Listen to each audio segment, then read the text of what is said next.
দূর জঙ্গলের গভীরে পাহাড়ের ওপর দিয়ে হাঁটছে এক ভয়ঙ্কর ডাইনোসর। তার প্রতিটি পায়ের শব্দে কেঁপে ওঠে বন।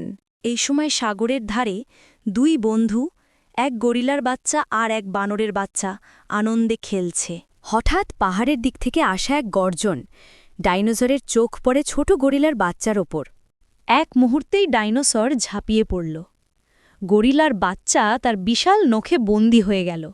ভয়ে কাঁপতে কাঁপতে বানর দৌড়ে গেল গরিলার মায়ের কাছে। তোমার বাচ্চাকে ডাইনোসর ধরে নিয়ে যাচ্ছে। গরিলার চোখ লাল আগুনের মতো।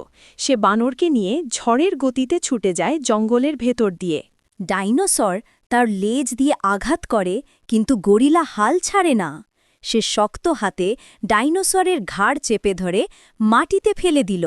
শেষমেশ গরিলা জিতে গেল। বাচ্চা ফিরে এলো মায়ের বুকে। গরিলা হাসল আর বলল, তুমি না থাকলে আমি আমার বাচ্চাকে পেতাম না।